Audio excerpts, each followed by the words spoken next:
ये प्रॉब्लम कभी पूछी गई किसी एग्जाम में, शायद जेईई मेन में, but I am not sure, but I am sure about the problem की प्रॉब्लम बहुत अच्छी, ठीक है ना। कई मेथड से इस प्रॉब्लम को सॉल्व करेंगे, ठीक, और देखते हैं कि क्या उसकी टेक्निकलिटीज है।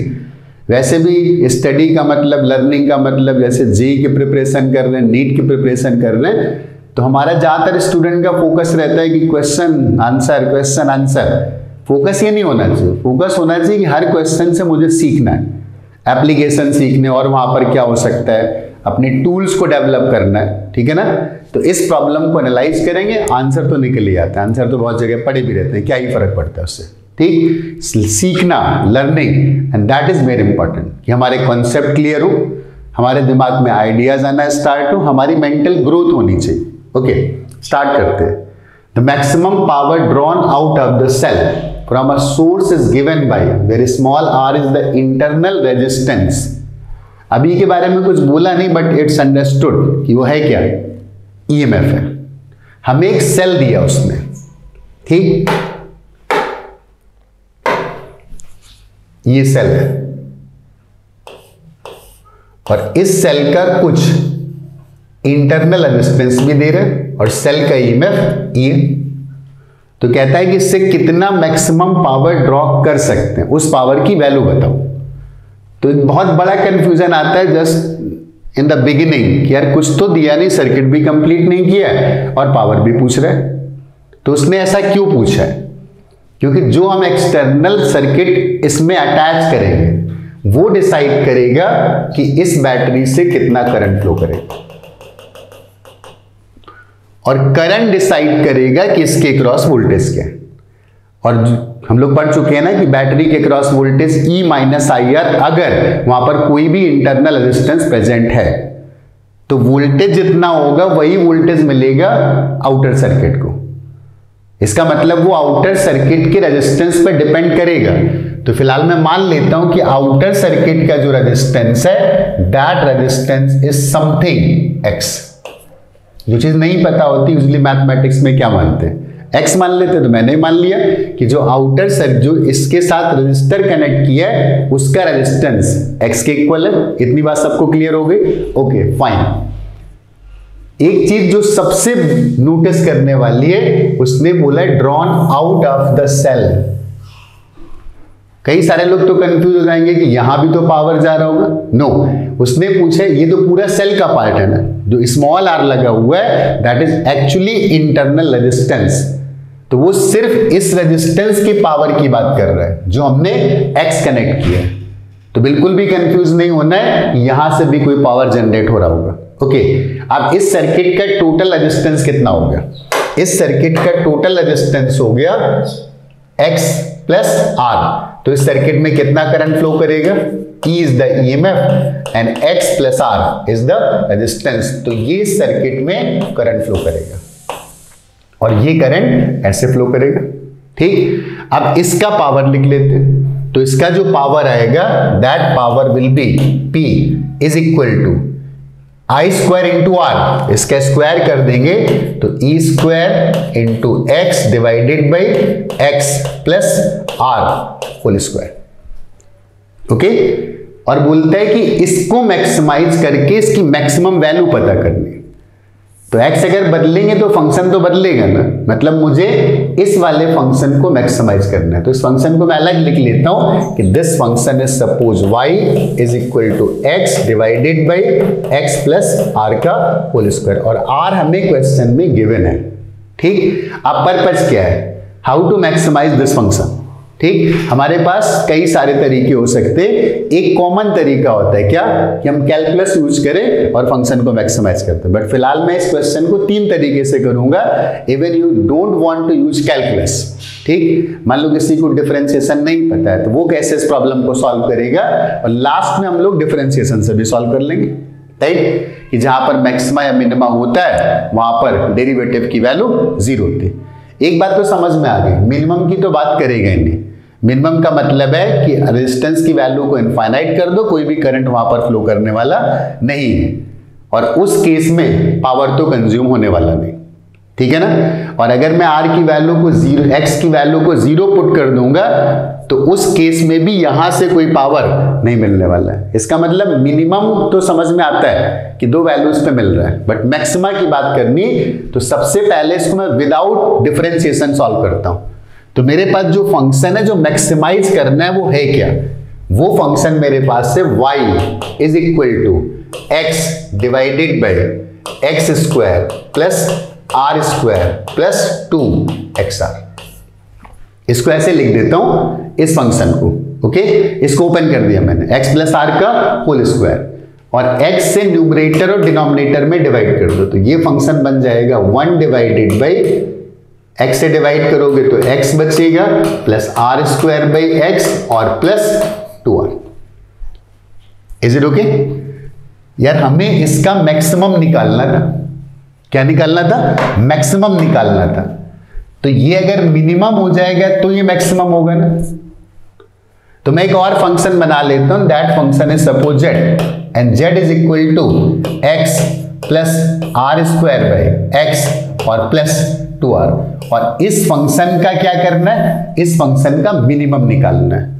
इसको तो यार कोई मतलब ही नहीं बनता है 2r, क्यों? ये तो फिक्स है ना। इसका मतलब ये जो होना चाहिए ये मिनिमम होना चाहिए। तो एक और फंक्शन बना लेते हैं, क्या?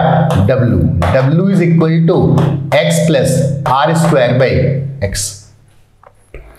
अगर ये मिनिमम हुआ तो ये मिनिमम होगा, और ये मिनिमम हुआ तो ये मैक्सिमम होगा, और ये मैक्सिमम हुआ तो पावर भी मैक्सिमम ही होगा। तो बात अटक जाती है कि इसकी मिनिमम वैल्यू कैसे निकाले, और मैंने बोला है कि 3 मेथड से निकालते हैं। ठीक, पहला मेथड में यूज कर लेता हूं जो इन जनरल सब कोई समझ सकता है, चाहे वो बायो का स्टूडेंट हो या मैथमेटिक्स का स्टूडेंट हो। ठीक है ना?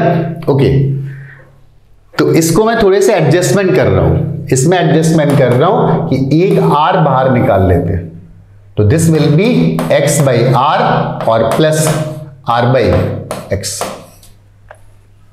Any problem? नो प्रॉब्लम, आगे सुनते रहना। अब इसको मैं किसी अलग तरीके से लिखता हूं, w is equal to r, और ब्रैकेट में लिख देता हूं root of x by r का होल स्क्वायर और plus root of r by x का होल स्क्वायर, और -2 कर देता हूं और +2 कर देता हूं। तो समझ गए हो ऐसा क्यों किया? क्योंकि मैं इसको होल स्क्वायर के फॉर्म में लिखना चाह रहा हूं। अब ये अगर a लिखा था तो ये 1/a लिखा है। Is it okay? तो मैं इसको बोल सकता हूं ना कि a square plus b square -2ab, और ab अगर मल्टीप्लाई करेंगे तो x कैंसिल होगा, r कैंसिल होगा, तो ये किसी क्वांटिटी का होल स्क्वायर लिखा हुआ है। मुझे बताओगे वो क्वांटिटी कौन सी है? r इंटू वो क्वांटिटी है root of x divided by r minus root of r divided by x, इसका होल स्क्वायर और +2। Is it okay? यस और नो? यस। ओके, क्वेश्चन लगभग सॉल्व हो चुका है। ठीक, अभी 2 मेथड और भी अच्छे मेथड है, उनको भी ध्यान से सुनना। इस फंक्शन का मिनिमम निकालना था w का, तो मिनिमम ये तो एक पॉजिटिव नंबर है ना, जो मैंने स्क्वायर में लिखा हुआ है, this is some positive number, और एक पॉजिटिव नंबर की मिनिमम वैल्यू क्या हो सकती है? 0 हो सकती है। इसका मतलब जब ये 0 होगा तब मिनिमम आएगा, और ये 0 होगा कब? ये 0 होगा जब ये दोनों वैल्यूज बराबर होंगे। तो root of x by r और root of r by x अगर सेम है तो फिर मिनिमम होगा। तो मैं बोल सकता हूं x by r is equal to r by x, और x square equal to r square, इसका मतलब x is equal to r। Answer आ गया कि जब एक्सटर्नल रेजिस्टेंस की वैल्यू इंटरनल रेजिस्टेंस के इक्वल होगी, उस केस में सर्किट का जो पावर होगा वो मैक्सिमम होगा। इसमें वैल्यू पुट करके देखते, तो मैक्सिमम पावर की value P maximum is equal to E square into are divided by, इसको r पुट करेंगे तो 2r का होल स्क्वायर, 4r स्क्वायर, एक r कैंसिल हुआ, and the maximum power is E square by 4r। एक option यहां पर given है और यही वाला ऑप्शन गिवन है, ई स्क्वायर बाई 4r। ओके, हो गया। एक मेथड से हमने क्वेश्चन को सॉल्व कर लिया। ठीक, अदर मेथड्स भी हो सकते।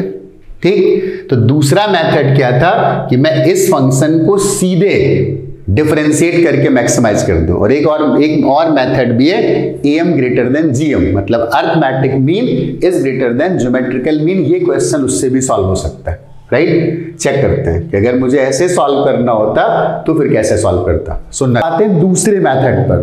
तो हमारा फंक्शन था क्या? हमारा फंक्शन था power P is equal to E square into x divided by X square plus R square और प्लस 2XR। इतने ही तो था ना, राइट? और इस फंक्शन को मैक्सिमाइज करके पावर की मैक्सिमम वैल्यू निकाल ली थी। तो मैंने x से ऊपर नीचे डिवाइड किया था, तो E square divided by x plus R square by x और प्लस 2R। और इस फंक्शन को अगर मैक्सिमाइज करना है तो हमें इस वाले फंक्शन को मिनिमाइज करना होगा। और इस फंक्शन में ये तो कांस्टेंट था, मतलब मिनिमाइज केवल इसे करना है। तो हम लोगों को ये चेक करना होगा कि x plus R square by x ये मिनिमम कब होगा। ओके, तो हम इस क्वेश्चन को सॉल्व कर सकते हैं। जो एक इनइक्वालिटी होती है, और वो इनइक्वालिटी क्या है? Arithmetic mean is greater then geometrical mean.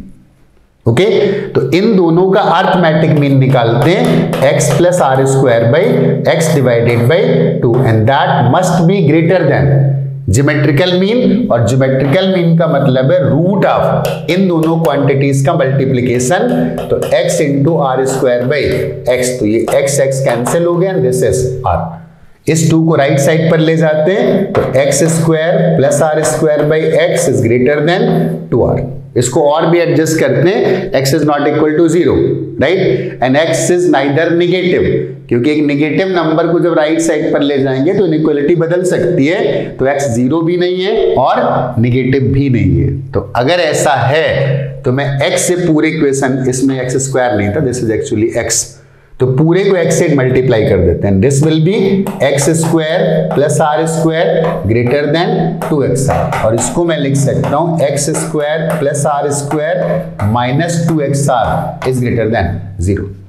और ये शायद होल स्क्वायर लिखा हुआ है किसी क्वांटिटी का। तो किसका होल स्क्वायर लिखा हुआ है? x माइनस R का whole square, that is greater than 0। तो ये क्वांटिटी हमेशा 0 से बड़ी होनी चाहिए, ठीक है ना? इसका मतलब x की वैल्यू R से बड़ी होनी चाहिए या उसके बराबर। ओके, तो ये क्वांटिटी अगर x से बड़ी होनी चाहिए तो उस केस में x की वैल्यू R से बड़ी होनी चाहिए। तो मैं मिनिमम लेवल पर अगर बात करता तो यहां पर इक्वलिटी लगाता, और इक्वलिटी हमें क्या करना है? इसको मिनिमाइज ही तो करना है इस फंक्शन को। तो इस फंक्शन को मिनिमाइज करना है तो बोल सकता हूं x की वैल्यू R के इक्वल। अगर इस फंक्शन को मिनिमाइज करना था तो इस फंक्शन की मिनिमम वैल्यू तभी आ सकती है जब x की वैल्यू R हो जाए। तो एक हमारा मेथड ये हो गया कि हम लोगों ने अर्थमेटिक मीन और ज्योमेट्रिकल मीन की इस इनइक्वालिटी को यूज कर लिया। ओके, अब बात करते हैं तीसरा जो एवरग्रीन मेथड है। जब कुछ भी नहीं समझ में आएगा तो हमें एक ही काम करना होता है, क्या? कि हम डिफरेंशिएट करके 0 करते हैं और हमें मिनिमा और मैक्सिमा मिलने लगते हैं। ओके, तो इसको एक बार डिफरेंशिएट करके 0 करते हैं और वो देखते हैं कि तब हम लोग मिनिमा और मैक्सिमा कैसे निकालेंगे। तो हमारे पास जो फंक्शन था, पावर का फंक्शन था, वो कितना था? पावर का function E square into x divided by x square plus R square plus 2XR। और हमें इस फंक्शन को मैक्सिमाइज करना है। कैसे मैक्सिमाइज करें? डिफरेंशिएट कर देते हैं। ओके, इसको सीधे डिफरेंशिएट करते हैं, dp divided by dx। Differentiation का रूल क्या है? ई स्क्वायर को ऐसे लिख देते, न्यूमरेटर का differentiation 1 into denominator x square plus R square plus 2XR minus denominator का differentiation and that will be कितना? 2x plus 2R into numerator and that is x divided by square of denominator x square plus R square plus 2XR whole square. Is it okay? और हमें इस quantity को 0 करना है। ये quantity 0 तब हो सकती है जब ये 0 हो जाए, क्योंकि इनफाइनाइट नहीं और ये 0 नहीं। तो इसको ओपन करते हैं, तो X square plus are square plus 2xr minus 2xr और प्लस और 2x स्क्वायर, ये माइनस 2xr और माइनस 2x स्क्वायर, तो ये 2xr तो कैंसिल हो गया और यहां से रिजल्ट आ गया R square minus X square is equal to 0। तो यहां से आर की वैल्यू कितनी आ गई, एक्स मतलब एक्स जो कि एक्सटर्नल रेजिस्टेंस था उसकी वैल्यू स्मॉल आर के इक्वल आ गई। तो अगर स्मॉल आर यहां पर पुट कर देंगे, ये एक्चुअली लिखा था e square by x plus r का होल स्क्वायर और यहां पर एक्स लिखा था, एक्स की वैल्यू को आर पुट करेंगे तो e square into are divided by 4r square and this is simply e square by 4r। This will be the maximum power drawn out of the circuit.